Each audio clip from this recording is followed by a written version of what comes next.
안녕하세요. 김태훈의 현명한 투자자 방송 시작하겠습니다. 본 영상에서 다루는 내용은 투자 권유가 아니며 각 개인의 투자 판단에 대한 책임을 지지 않습니다. 별도 SNS 채널 가입을 유도하거나 투자 권유 및 유료 리딩 서비스를 홍보하는 불법 사칭 계정에 유의하시기 바랍니다. 자, 우리금융그룹이 본격적으로 독자적인 삶을, 그러니까 민영화를 추진하면서 독자적인 삶을 이제 추진하고 있는데요.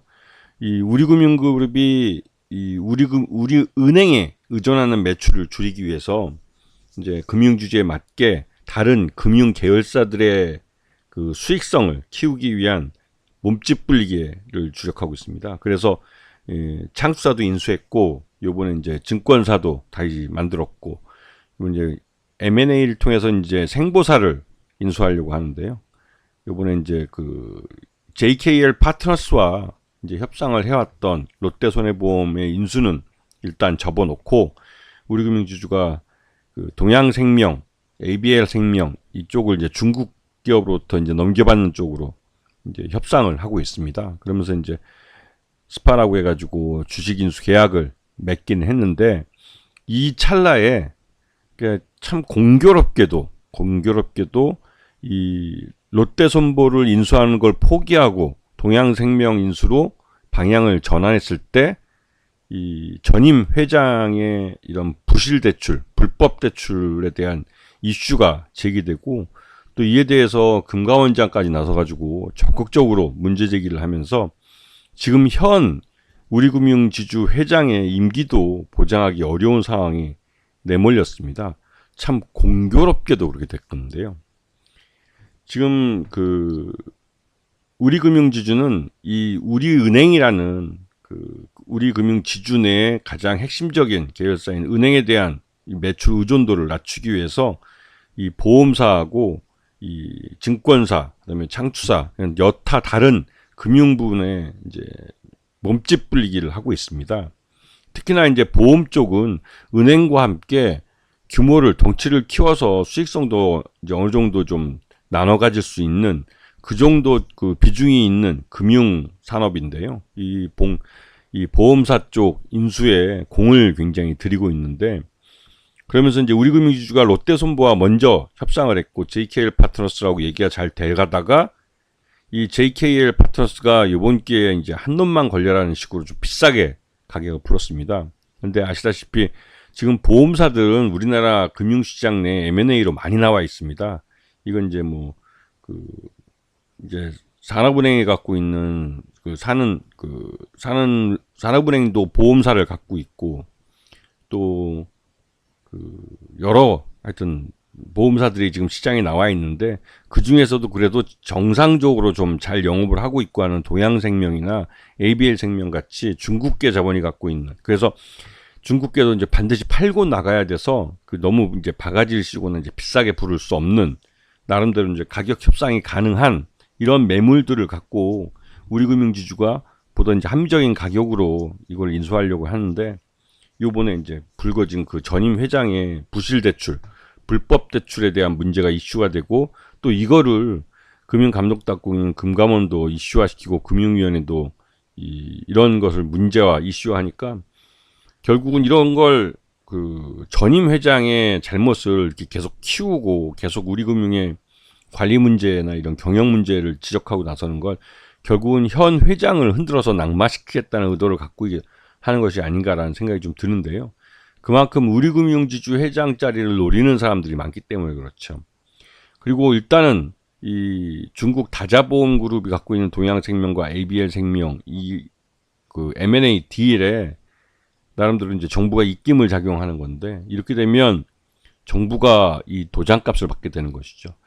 중국 다자보험은 이 ABL생명도 그렇고 동양생명도 그렇고 가급적이면 해외 자산을 다 팔아서 다시 중국으로 그걸 투자금을 회수해 가려고 하고 있는 그런 상황입니다. 그런 사정을 뻔히 알기 때문에 우리금융지주도 지금 롯데손보보다는 훨씬 더 싼 값에 생보사와 ABL생명을 인수할 수 있다고 판단을 해서 이쪽에다가 협상처를 이제 옮긴 건데, 이게 이제 공교롭게도 지금 금융감독당국이 이슈화를 하면서 이러지도 못하고 저러지도 못하는 그런 상황이 돼버렸습니다. 자, 우리금융은 지금 아시다시피 우리금융 지주회사인데요. 여기서 이제 최근에 이제 민영화를 하려고 노력하고 있고, 그러면서 이제 또 한편으로는 이 은행에 편중된 매출 구조를 좀 다변화하기 위해서 다른 산업, 그러니까 금융 내에서 좀 보험이나 증권 또 창조 사업 업무 이런 쪽으로 다른 그 금융 계열사를 늘려가는 쪽으로 이제 그 사업을 다각화하고 있습니다. 그래서 이번에 이제 포스트존금하고 우리존금 합병하면서 이제 우리투자증권을 출범시켰고, 이번에 동양생명과 ABL생명을 인수하면서 보험에도 진출하고 해서 이제 금융그룹 내 이 포트폴리오를 새로 짜려고 했었는데, 이번에 회장의 그 문제로 이게 다 올스톱 돼버린 상태죠. 이 동양생명도 그렇고 ABL생명도 그렇고 나름대로 이 중국계 자본이 들어와서 정상화시켜서 나름대로 정상적으로 잘 거래를 하고 있는, 그러니까 영업을 하고 있는 회사입니다. 그리고 이쪽은 그 딜 구조도 단순해서 인수하기 좀 편한, 그리고 또 비싸지 않은 가격에 살 수 있는 그런 종목으로 알려져 있고, 그런데 지금 현재 우리금융의 금융사고, 과거에 금융사고 발생한 것들과 함께 그 손태승 전 회장 일가 친척에 대한 불법 대출, 이 문제가 그 불거지면서 전반적으로 이 우리금융지주 내에 있던 M&A나 이런 것들이 올스톱 돼버린 상태죠. 여기에 이제 임종용 지금 현 회장이 이러한 외풍을 잘 막아내지 못했다는 것이 내부적으로도 좀 비난의 목소리들이 나오고 있고, 이러다가 또 임종용 회장이 낙마하는 게 아니냐 이런 말이 나올 정도로, 그렇게 되면 우리금융에 지금까지 해왔던 모든 사업이 일단은 다음 회장이 나올 때까지, 뽑힐 때까지 올스톱이 될 수밖에 없기 때문에 지금 임종용 회장의 거취 문제까지도 이제 거론되고 있는 상황이라 지금 여러 가지로 좀 어려운 상황이 되고 있습니다. 이거는 이제 이복형 금감원장이 그 우리금융지주에 대해서 좀 막말에 가까운 말을 쏟아내면서 임종용 우리금융지주 회장의 입장이 아주 좀 어렵게 됐죠. 네. 자, 근데 돌이켜보면 우리금융 회장 자리는 일종의, 여기도 이제 주인이 없다 보니까 정부의 입김이 통하는 그런 자리고, 그래서 우리금융 회장 자리는 노리는 사람이 많았습니다. 그리고 예전에 이명박 시절 때 보면 그 MB에게 이팔성 전 우리금융 지주가 거의 30억이 넘는 돈을 뇌물로 갖다 바치면서 결국은 이 자리를, 우리금융 지주 회장 자리를 받아간 적이 있습니다. 이게 대표적인 그 MB 시대의 매관매직 사례로, 이게 이제 전후 사정이 이렇게 자세히까지 알려진 그 사례이기도 한데요. 그러다 보니 꼭 이제 이런 그 좀 정상적이지 못하고 좀 부정부패한 권력이 들어서면 꼭 이런 매관매직에 대한 말들이 나오고, 특히 금융권 자리는 연봉도 뭐 꽤 높은 자리이기 때문에 그 줄 서서 기다리는 자들이 많습니다. 그래서 이 금융지주회사 같은 경우 회장 같은 자리는 뭐 밑에서 많이 흔드는 사람들도 많죠. 근데 최근 들어서 지금 그 이 임종용 회장에 대한, 우리금융지주의 임종용 회장에 대한 이 흔들기는 솔직히 금융지주 회장까지, 그러니까 금융감독원 원장까지 나서서 흔들고 있는 수준이라, 이건 기어코 임종용 우리금융지주 회장을 퇴진시키고 또 다른 누군가를 우리금융지주 회장으로 앉히려는 게 아닐까라는 그런 우려가 목소리들이 나오고 있는 것이죠. 하여튼 무엇이 됐든 간에 이번에 3분기 실적을 우리금융지주가 발표를 했는데 어닝 서프라이즈를 기록했습니다.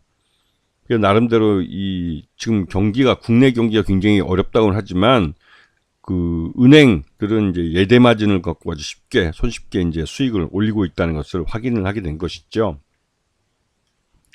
그래서 우리금융지주가 작년 이래로 올해 계속 들어와서 우상향하는 차트를 그리고 있고, 장기적으로 주가가 계속 오르고 있는데요. 이거는 그 꾸준히 수익을 내고 있기 때문에 이런 우상향 차트가 계속해서 나오고 있는 거라고 볼 수가 있습니다. 그래서 지난 3분기, 이번 3분기 실적을 기준으로 놓고 볼 때 적정 주가 23,000원 정도가 그 적정 주가로 평가되고 있기 때문에, 지금 실제로 지금 17,000원 정도 때 이제 종가를 맞이했기 때문에 지금 그 적정 주가를 향해서 우리금융지주의 주가가 가고 있다고 봐도 과언이 아니겠죠. 하지만 이 회장 자체가 바뀔 수 있는 불확실성이 있기 때문에 이러한 부분이 어떻게 작용할지, 왜냐면 이런 그 다음 경영진이 누가 들어올지에 따라서 회사 경영이 달라질 수도 있기 때문에 이런 불확실성이 우리금융 주주에는 남아 있습니다. 그래서 작년 실적을 제대로 주가에 적정하게 반영을 할 수 있는 흐름이 계속 나올 수 있을지가 좀 의문이 들기도 하는데요.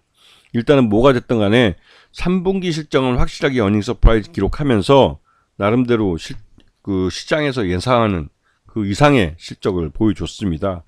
이렇게 되면 솔직히 임종용 회장을 물러나라고 하기에도 좀 애매한 그런 입장이 돼버린 것이죠. 그래서 금융감독당국도 그렇고 임종용 회장도 그렇고 이 서로가 자신의 입장만 주장하고 있기 때문에 이게 이제 우리금융 지주가 중간에서 좀 양쪽 그 임종용 회장 측하고 이 금융감독당국 쪽하고 양쪽을 살피느라 좀 눈이 좀 그 가재미 눈이 될 판이에요. 이게 이제 굉장히 안 좋은 거죠. 그 상장사가 이제 특히 이제 그 금융권 같은 경우는 이제 규제를 많이 받고 있는데 감독당국이 금융감독권 같은 데가 이 경영진에 대해서 말 그대로 이제 그 자리에 그 뭐랄까요. 이제 하여튼 이 회장 자리에 거취 문제까지도 논할 수 있는 이런 문제가 나와버리면 굉장히 경영적으로 좀 부담이 되고 투자자 입장에서도 솔직히 좀 불확실성이 커지는 것 같아서 좀 불안할 수밖에 없는 것이죠. 하지만 이 숫자는 실적은 또 잘 나오고 있기 때문에 이게 또 아이러니한 거예요. 이렇게 되면 투자자 입장에서 굉장히 좀 곤란해지겠죠. 하지만 일단 뭐가 됐든 간에 우리금융지주의 지난 3분기 실적 기준으로 봤을 때 적정 주가 23,000원 정도로 평가되고 있기 때문에 일단은 주가가 23,000원까지 갈 수 있는지 그걸 살펴보고 특별히 경영에 관련된 임종용 회장의 거취에 대한 문제나 이런 것들이 뉴스가 나오면 그런 부분들 잘 체크하고 대응을 좀 해야 될 것 같다는 생각이 좀 듭니다. 아시겠죠? 자, 오늘 방송 여기서 마치겠습니다. 감사합니다.